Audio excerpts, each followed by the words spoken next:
was a good gig at first, I was getting out, meeting new people. It all seemed to go really great. When I came up with Shadowtail, it was like a new beginning for me. I mean, I could do whatever I wanted. He didn't have to pay bills, he didn't have taxes, and he wasn't in massive amounts of debt where I was, and it felt great.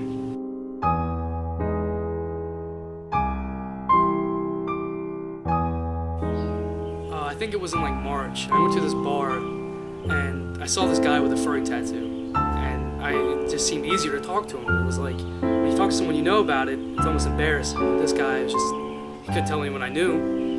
And we got talking about it more and more, and he told me about this convention in Vancouver. And oddly enough, it was called Vancouver. And I knew I immediately had to hop aboard that train. That was an excellent opportunity. And I just went with it.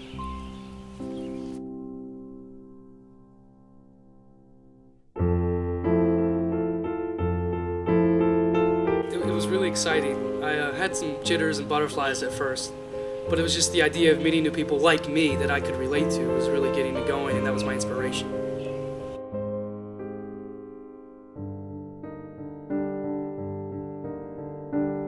I had a great time. There was a lot to do, and I was a little wary of going at first, and it just was nerves. And finally when I went, I was so excited and I loved it, and I had such a great time because I saw people like me, and it was just awesome to meet and talk with people about something that I had sheltered for so long and kept inside.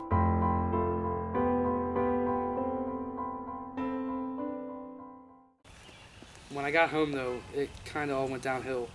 I mean, it was reality struck back in where the plane tickets were expensive, I had bills to pay.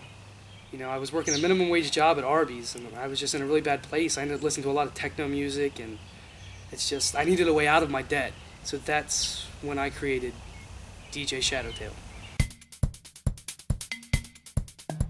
I just want to preface this by saying I have no musical background at all.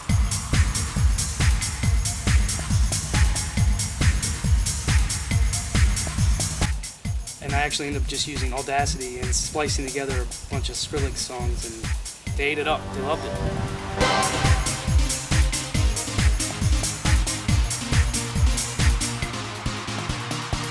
It was the happiest I've been in a while. I mean, and the money was great. It certainly paid better than Arby's, but everyone knew me, and that was the best part. I really think that it's like I had fame, and even if it wasn't, People magazine, it was my conventions. But after a while, I think I just got a little tired of it, And I mean, you can only listen to so much EDM before you go a little crazy. And that's when I decided to retire at DJ Shadowtail.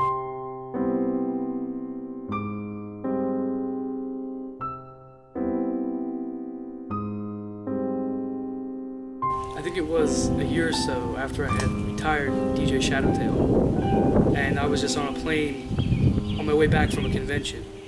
And I just had one of those clear, crystallizing moments, and everything just appeared to me.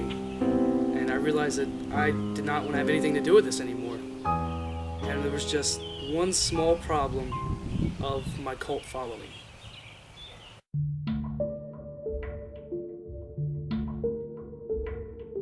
The people I had once considered my fellow furries were telling me things like that I'd betrayed them, and I've lost them, and just they didn't trust me anymore, it seemed. And it got to the point where they were even threatening my life with some of these things. And I mean, they even gave me a nickname. They called me the Rasputin of the furries. And honestly, I don't like it too much, but I had this one incident.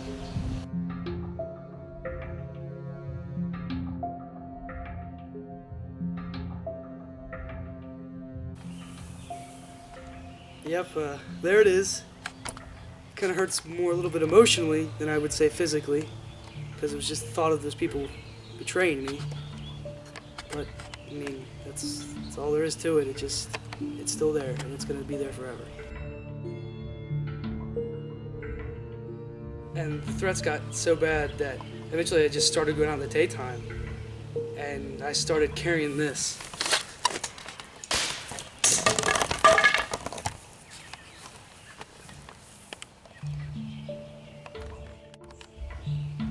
And I'm just trying to live a normal life.